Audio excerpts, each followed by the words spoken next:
Hello. So, I was just writing down a couple of notes to try to stay focused because I can tell you guys. Oh, let me start this live here. Let me get things going. Hello, hello. Okay. So, if you follow me on Instagram or my stories, so a lot of what I post, which I need to do better about, I post on my stories more than I post on my timeline in terms of Facebook and I probably post more on Instagram than I do on Facebook. But I digress the point because there's a new story out this morning. I can't remember when it happened. And I'm going to go ahead and put a disclaimer that this is just my opinion. I do not know all the facts of the case, but there is this new case this morning about a little girl who ended up murdering her little brother due to the influence of psychotropic medication. And I watched the story this morning and I was just, I mean, of all the things that could have and how it could have affected me, um, I'm going to latch on to just one point. And again, this is just one story that I have seen coverage or one piece of coverage that I saw. And it was Chris Cuomo's coverage of the story. And I was, reading all the comments on social media, and none of them ever referenced therapy. They all referenced medication therapy, which is a type of therapy, but they never referenced cognitive therapy. They never referenced how this little girl, she was working on skills while on a medication. And I really just wanted to just take that one point to bring us to the forefront of a discussion about there are different types of therapy. A diagnosis, and I've been saying this and I will continue to say it, I do not mind being a broken record when it comes to this, but a diagnosis is not treatment. A diagnosis is a diagnosis. It's this is where we are. I referenced it as when you go into the mall and you see one of those, where are you? Let me find the store. A diagnosis is one of those maps. It's the star of like, this is where you are. This is where you are right now. And then therapy, amongst all the different types of therapy, that's where you're going to be. That's the plan of how you're going to not be at that point anymore. And when it comes to, so medication management is a type of therapy, medication therapy. I actually believe in medication therapy. I'm not knocking it, but it's also supposed to be best used with cognitive therapies. Whether it's talk therapy, whether it's play therapy, whether it's EMDR, whether it's DBT, all the different types of therapies, medication therapy is not supposed to be something on its own. And so what I want people to understand by watching this extreme tragedy, because unfortunately, I don't think the medication can be the only thing responsible for that particular tragedy happening. But medication therapy also needs to be used in tandem with therapy, with cognitive behavioral therapy specifically. Or I'm sorry, not specifically. That was wrong choice of words. Preferably start there. Or if CBT is not for you, because it's not for everyone. And to be honest with you, it was designed for specific types of people that were not fazed by certain types of oppression. But there are an immense amount of other therapies. You can do hypnotherapy. You can do hormonal therapy. Therapy is just the concept and the process of movement through your symptoms, of addressing symptoms, of working towards not having the same symptoms. I've said before in my other lives where, what was it? If you broke your ankle, the diagnosis is that you broke your ankle. The therapy, the recovery is not just letting it heal. You have to go to physical therapy. You have to do some, ankle movements. You gotta recondition the muscles and the ligaments that were torn, that were broken by going to physical therapy, right? So when it comes to a psychological issue, and ADHD specifically. Y'all, please hear me when I say this. I'm a very passionate person when it comes to this, because if we do not start paying attention, if we do not start doing better, then we will not get better. If we do not start realizing that a diagnosis is not a place where you stay, you do not stay at the diagnosis, you move them into therapy. If you have, and this is to my healthcare providers, if you have patients who are resistant to going to see the therapy, that should change your course of how you prescribe medication. They may not like it, they may fire you, but that is not, like, we're not helping people anymore. We're just not. We're not helping people by making them stay comfortable when how they got there is really uncomfortable and the way they feel is very uncomfortable. That's my opinion. And we've created this healthcare system, or let me say, I'm not weak, because I'd be honest with you, I contributed to it for a long time, and still some ways I contribute to it, but I'm moving away from telling my patients or my clients certain lies, certain lies about what their outcome is going to look like if they don't do anything different, if they don't consider the new research. And I think this is, I'm kind of speaking generally right now. I told y'all, I gave you a heads up on my story. It was going to be more of a rant, because this particular news story about this 12-year-old girl stabbing her 9-year-old brother in a manic episode because it's unclear whether or not she was actually on the medication or off the ADHD medication when this did that. There are so many other components of something that could be going on that caused or led to the cause of that particular event. And I can't find, now I could be missing information. So look, this is my own sound clip. I'm giving myself my own disclaimers. But if there was a therapist involved, there would have likely been a safety plan to reduce any kind of sharps that were available to this little girl, especially with the mom who said that she had begun cutting herself when returning to be on this medication. I'm pretty solid about that fact. If that was the case, if she had had a self-injurious behavior at 12 years old, if a therapist was involved and if a psychiatrist was truly involved, then they would have had a safety plan to remove all of the knives in the home.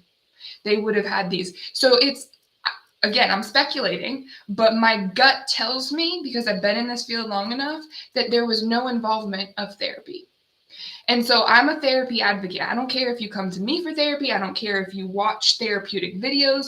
Doing something to relieve yourself from the stress and the burden of just living adult life these days has to be prioritized. Therapy is really about making sure that you are, in your own way, comfortable with where you are on any given day, right? So it prevents tragedies like this happening. It prevents psychological breaks. It prevents the stigma and the stereotype that that's already existent.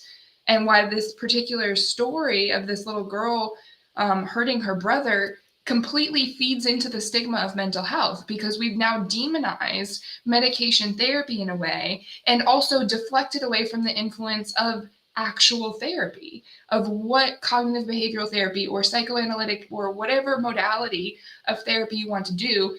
Gym is not the therapy. As much as I go to the gym, it is not therapy. It is therapeutic, but it's not therapy. As much as I eat well, eating well is not therapy. It's therapeutic, but it's not therapy. Going to a specifically trained person or someone, and honestly, you can do your own therapeutic work, but the more that we allow stories like this and tragedies like this, and I am very sorry for the family that lost a child, well, actually lost 2 children, because after you hurt your brother, after you kill your brother, that's not life anymore. There's no such thing as a stable life from a certain point on at that point. So this family has now lost 2 children, and we continue to lose people to the throes of depression, of anxiety, of hormonal imbalance, because that's really all mental health sometimes tends to be, is that we're hormonally imbalanced because we're stressed the frig out. I'm a little stressed out right now. just because I got a little passionate about this. Like I saw that this morning.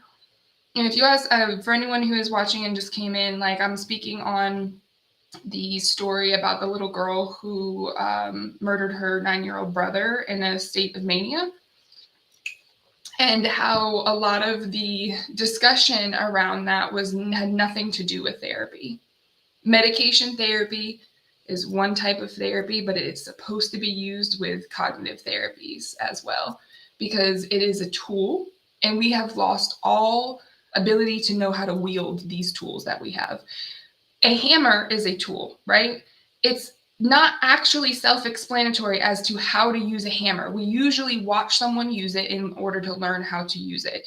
If you do not watch a person wielding that tool appropriately, then you're not using the tool appropriately. So we have all of these tools and all of these resources out here that we have completely allowed to, basically use inappropriately. Yeah, we wield tools inappropriately. We need to learn and relearn how to use the tools and the resources that we naturally have. That's what therapy is. That's what therapy is from a cognitive standpoint. So the tools, I don't necessarily, hammer is not going to be a tool that you use in therapy. I probably could make it a thing, but it would need to be in a safe and controlled environment. But it is not the tool. Like we have tools kind of like, so they're called coping skills. I don't really like to use the word a whole lot because it's kind of cliche, but we have all these natural resources of, meditating, of stretching, of activating our body to be able to use, but we have no idea how to wield these tools. None. So that was an 11-minute rant. But it had a point, because where I really wanted to come, which is where I ended up, right, is like we have all of these tools. How do we use them? So what I wanted to do today is actually talk about one tool, and it's more of a concept, but it has some specific tools, but it's taking inventory. So one of those things is, okay, if you're deciding that like, I need to change, I don't know where to start, I don't know what to do, I got you. So if you go to my website, which we're going to go to my website together, let me just go ahead and share my screen because we're going to just treat this like a little webinar here. They're going to see my whole screen. All right.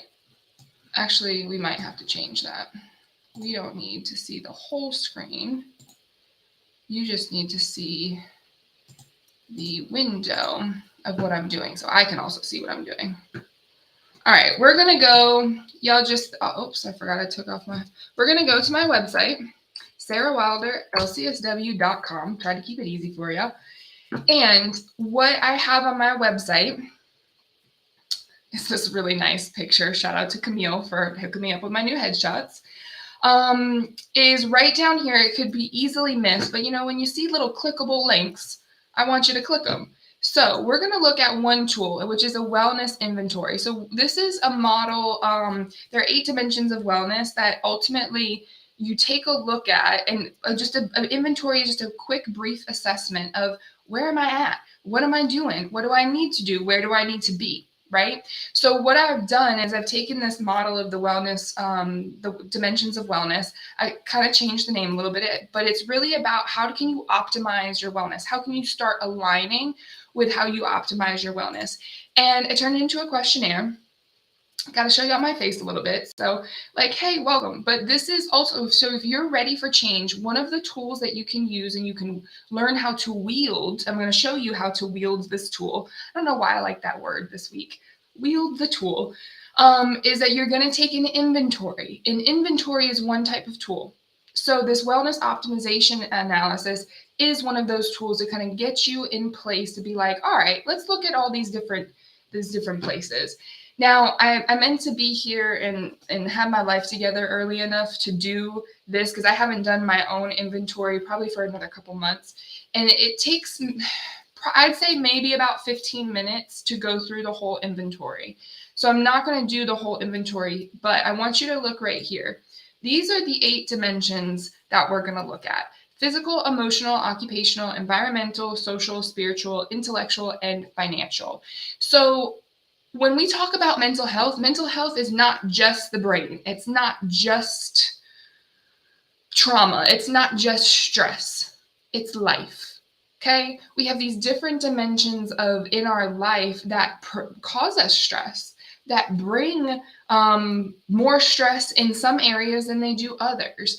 And so when you use in an inventory as a tool, you can really focus in on those different areas of life. And this also gives you a little bit of a blueprint of how you can start focusing on creating change, because the questions in themselves are the steps to take.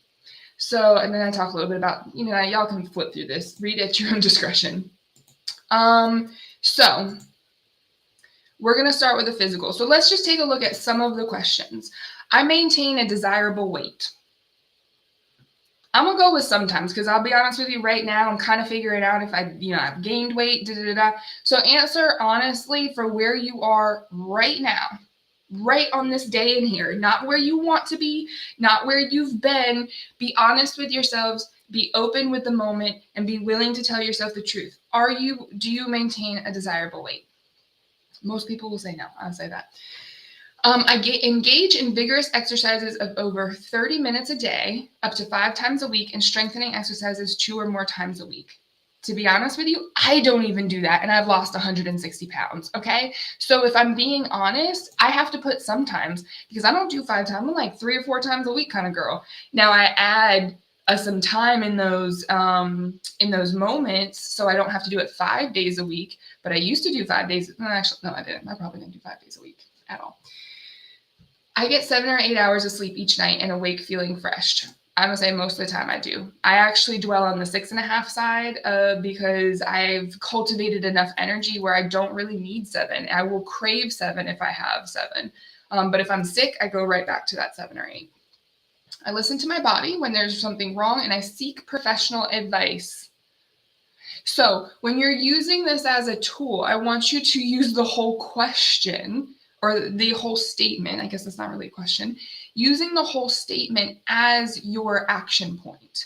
So not only do you have to listen to your body, so there you may have to break these down a little bit, right? So if you are answering rarely, if ever, how you use this, how you wield this tool is working on listening to your body. So having to figure out what your body's telling you. So if you are so sick, I'm just gonna be honest with you, if you're so sick, whether it's mentally, physically, that you don't have hunger cues, that you don't know your body's cues, that's one goal in itself. That's something that you need to learn how to restore, and then how you're going to do that is you're going to seek professional advice. Now, you can do it on your own. I would recommend, if it comes with a relationship with food, either you can follow my program, or there's a book, I put the two together, Bright Line Eating and Intuitive Eating, put those two together with a little bit of cognitive behavioral therapy, then you're going to have a sustainable lifestyle. You're going to be able to create food that you like to eat. You're going to be able to learn how to listen to your body, and you're going to learn how to respect it so you can create sustainable change and transformation in your life. When there's something wrong is not the only focus here. There needs to be focus to the things of when things are right, because if you only listen to things when they're wrong, then you're not going to be able to know how to do anything when it's right. And you'll self-sabotage when these things happen. So I should probably turn, hey Rob. So we're looking at the Wellness Optimization Index. So we're talking about tools and how you wield them. Let me get my, let's see if this works on live. Yeah, so we're going over these questions. This is a tool to use to check in, hold yourself accountable, but then also be open and honest with yourself. And you can also use it as the action steps, okay? So let's do a couple. Let me get to a different section so you guys can see. This is just the physical section. So there are 8 different, let's do the emotional one, since I was just ranting about therapy, right? I'm able to ask for assistance when I need it from either friends and family or professionals. If this was actually a workshop that I was doing with people, I would have been like, show of hands, it would be dead. It would be dead in the water before, because I know I've asked this question to people before and they're like, Yep, no, that's not me. And I even struggle with this one as well. So I'm gonna go with sometimes if I'm thinking. So let's talk about how we break it down. Being able to ask for assistance when I need it. Now, this is a struggle point, not only where a lot of people are and they stay, but it's also a challenge in itself. And so when you accept the challenge, which is why I tell people you have to either ask the question to someone for help, like, hey, what is this thing about? Because people have to be willing to accept the challenge of asking the question, how do I do this? How do I change this? You're one step closer to being able to apply something different. So when you're able to accept the challenge to ask someone for help, you'll find different ways to slowly challenge yourself to ask for help in different areas that are not actually areas that you really need help. You can do it on your own, but you start to practice intentionally by a form of delegation of saying like, hey, I know I can do this on my own, but let me ask someone else to help me with it. So for me, one of this looks like processing. I can process like the best of them. I get my journal out, write, but picking up the phone and calling someone to actually listen to me vent, that's me asking for help. That one's still one I got to practice with that one. All right, let's see what this next one is. I'm able to recognize the stressors in my life and have ways to reduce those stressors. Now, this one, there are a lot of people that are better at this. The last one, asking for help, is one that a lot of people are not great at and don't accept that challenge.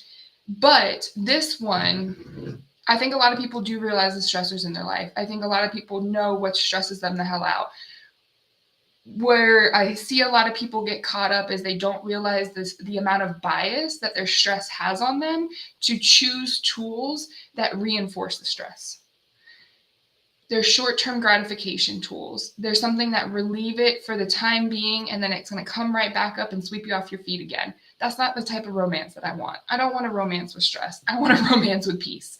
I need peace in my life because there's so much shit going on out here that I can't take it anymore.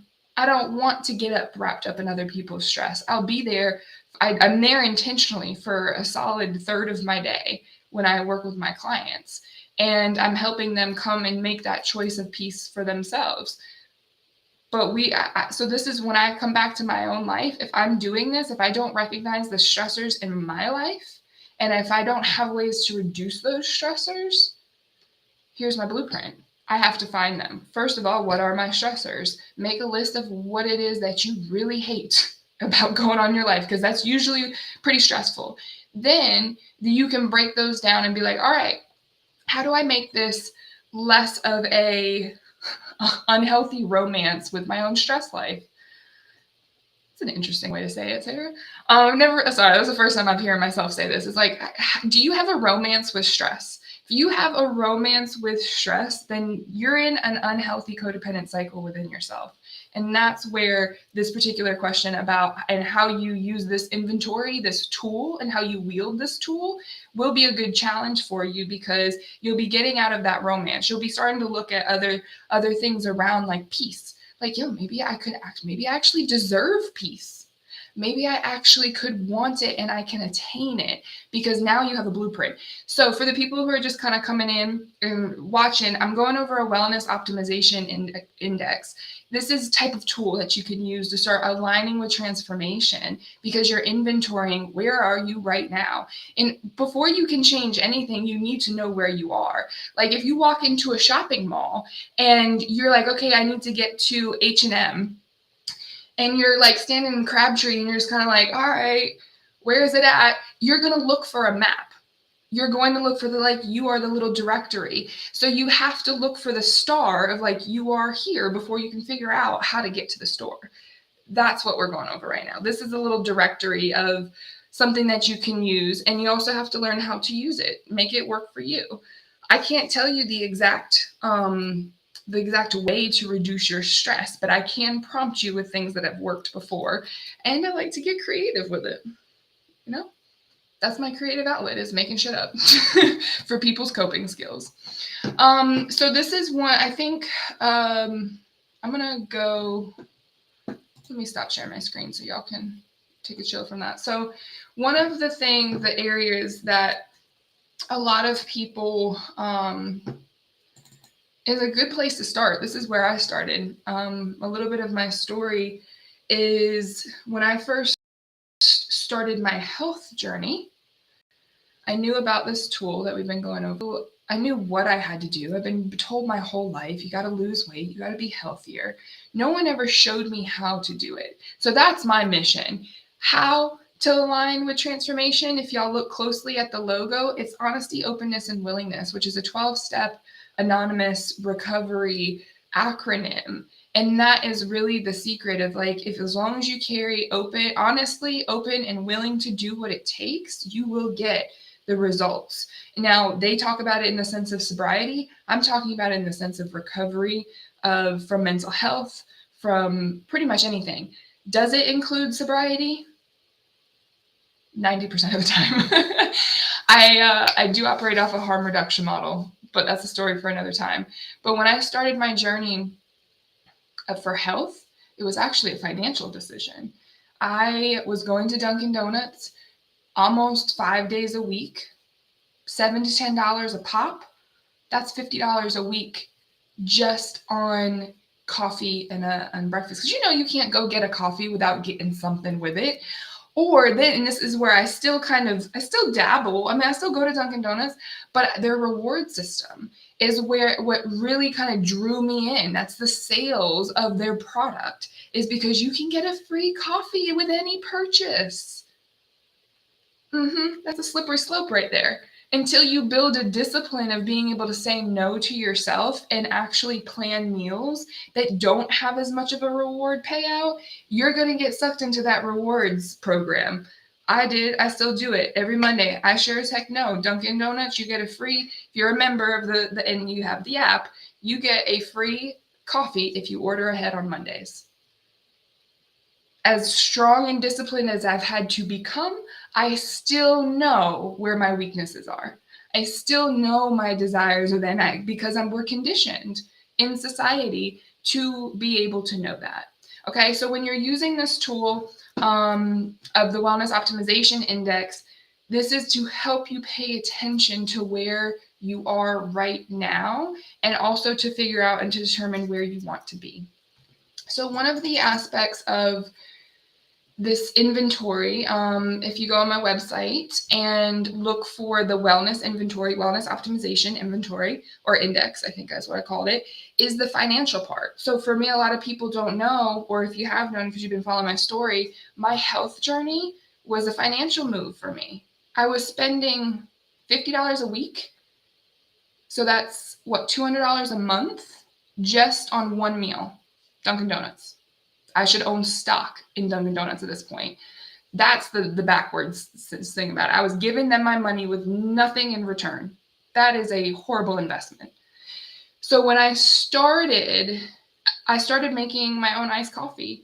I invested more of my time in the process versus my money, because that was where I was working 2.5 jobs. I had was that full-time job and inpatient psych, and then I was doing groups on the side, and then that was when I first was starting my private practice, and I was essentially exhausting myself to the point by the end of the day that I couldn't prepare a meal or prepare a schedule for the next day, because I was getting home at 10:30, 11 at night from doing work, not even social, because I had been already previously been too social and spending too much money and people pleasing and pleasing myself. I am a person and that I was pleasing. So if you please yourself too much, you can become imbalanced just as the same, which is why we can't always go for all the time what we want. We have to focus and know what our needs are. So I had to make some adjustments financially, and fast forward a couple years and some structure and a plan, which I have all laid out in my app. And let me put that caption up there for y'all so you can go to the website. And you can also download the app. All these resources are up there for free. This is not information I want to gatekeep from y'all. There is, and there are subscriptions for it that I actually set up the program for you to prompt you, so you don't necessarily have to follow the blueprint by yourself.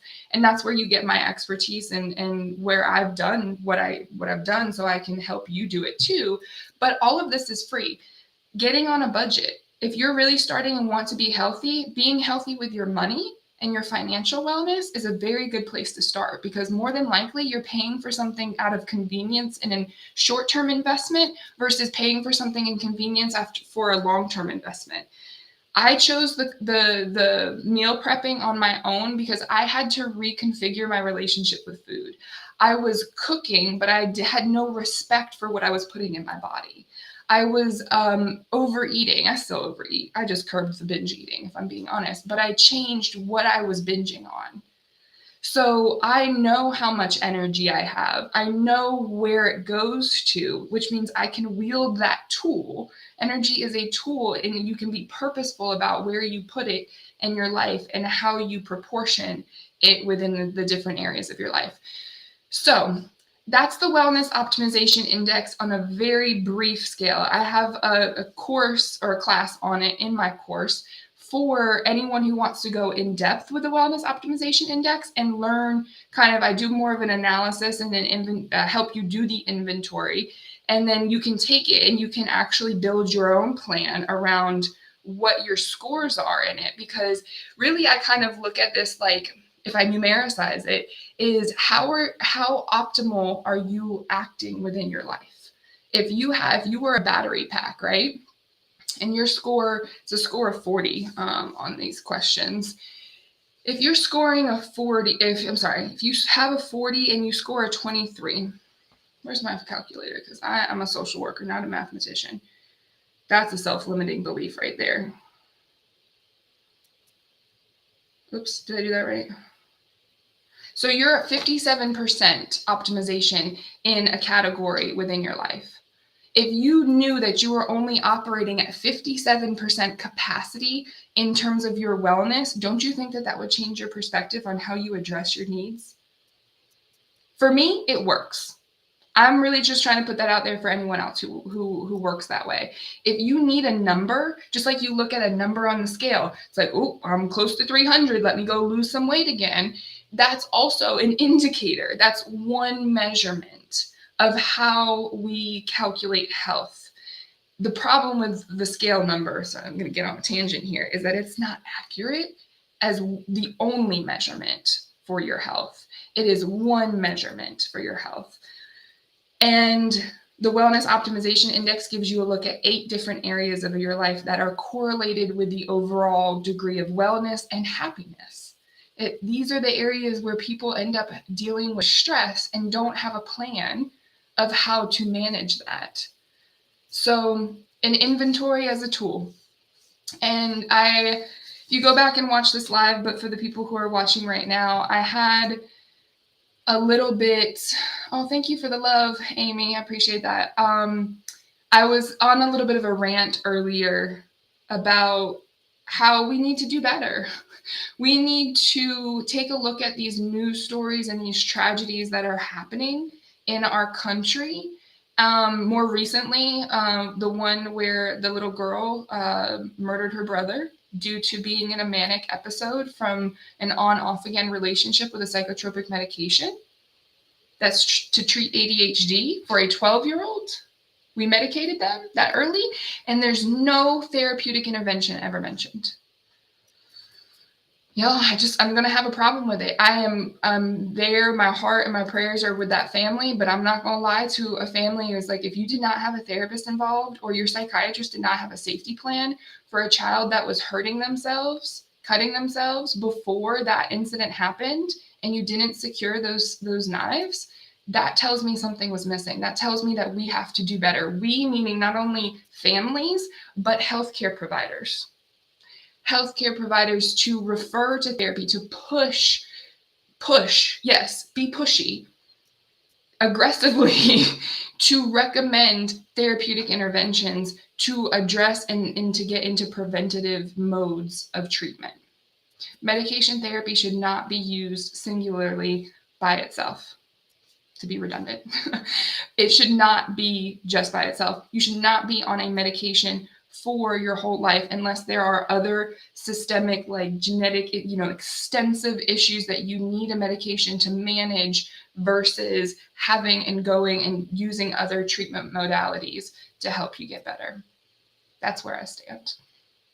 I didn't, put myself out here to really be anyone else but myself. And that's my opinion. It's my professional and my personal opinion and where I stand, because we're not helping people get better. We're helping people stay sick.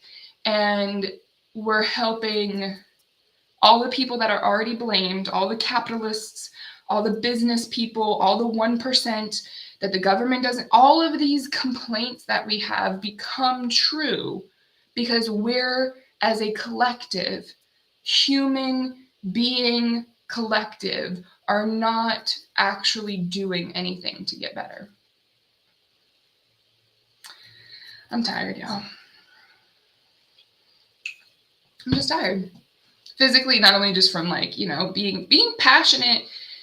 I think passionate I'm using as kind of a minimalist term right now. I think I'm just angry this morning.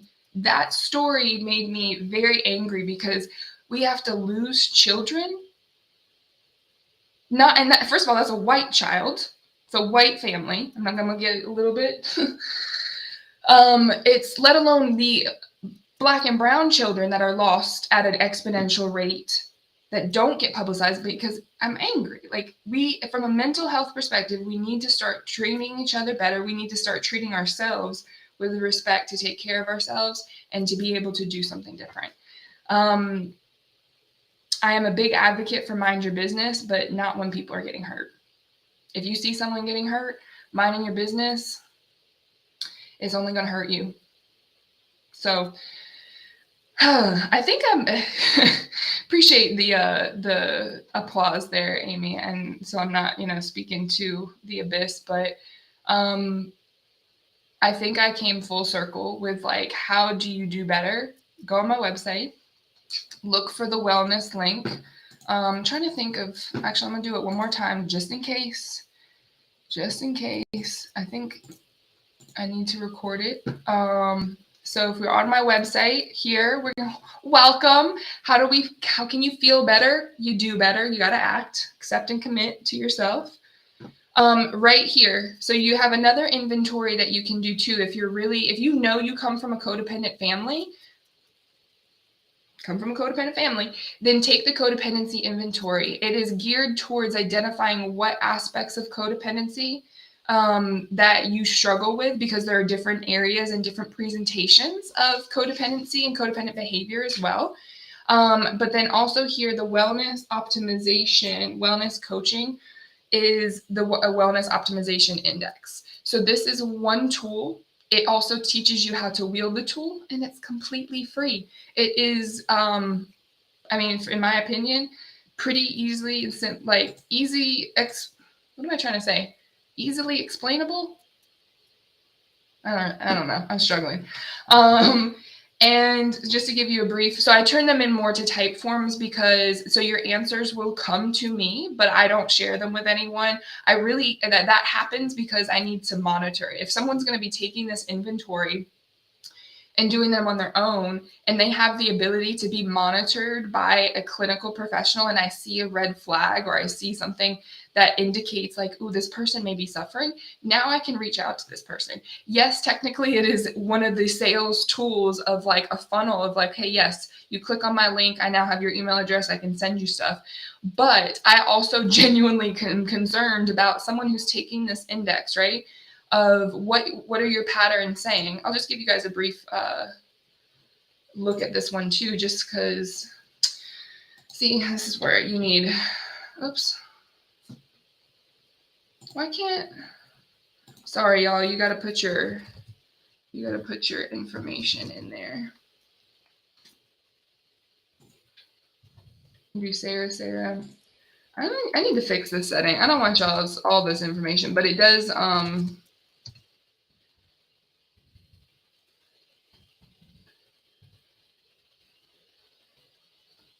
perspectivecounseling@gmail.com. All right, let's get into it. Can we get into it now? All right, we can get into it now. So if you come from a codependent family, or if you're at all interested in what codependency is, this is going to tell you. When you look at the different patterns in your life, and this is kind of my specialty of is codependency and recovery, then so denial patterns. So if you take into account, like, what level of denial are you in? I just go ahead and generalize and like, I'm in a state of denial at pretty much all points of my life. Does not negate what I do know, but I say that to myself because there's a lot of things I don't know. So in the last 3 months, have you been having difficulty identifying what you're feeling in the moment or within 3 to 6 hours of an emotionally fueled experience? So for me, I used to have to say yes to this question.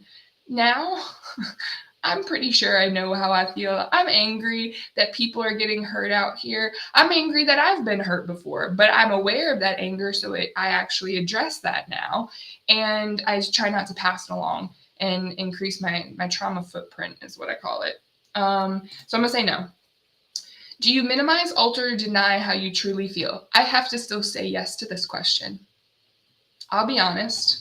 I do minimize how I feel. I minimize it because my feeling, there's a lot of people, especially my clients that I work with, they interpret my emotion, they accommodate my feelings more than they accommodate their own. So I do minimize mine a bit so that I don't distract them with my own.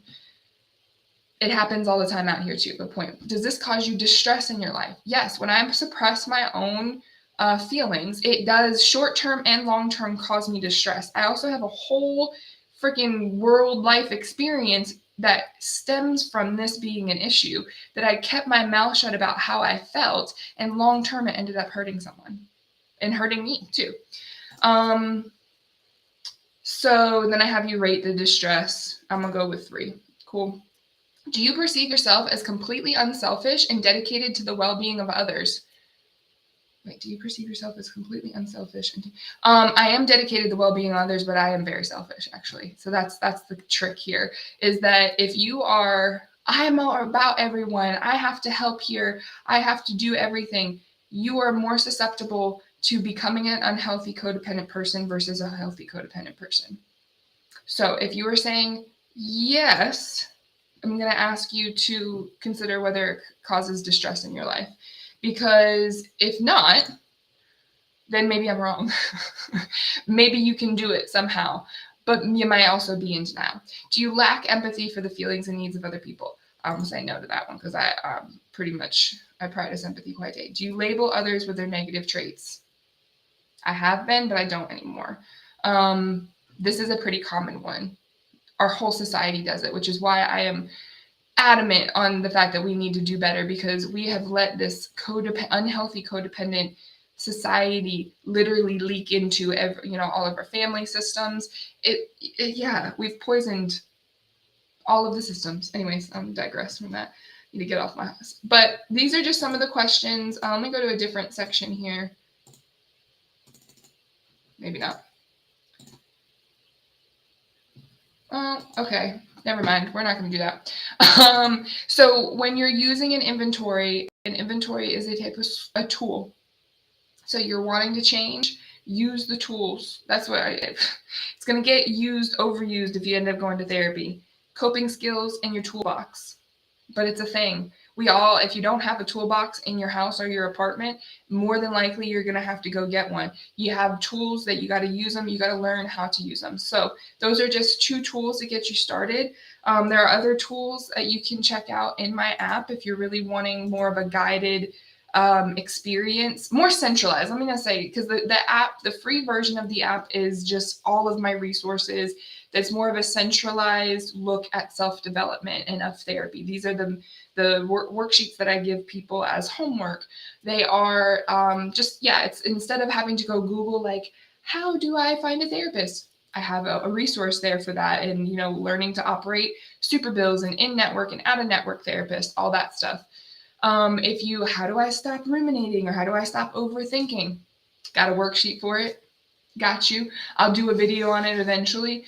So that's why I wanted to start taking these lives, a little bit influenced by today's news, but to really kind of get into the nitty-gritty of the tools. Therapy is about learning those tools, finding those resources within, and learning how to use them intentionally. So I hope you guys got something from this. Let me know if you need any help with aligning with your transformation. And I'll see you next Friday. Have a good one.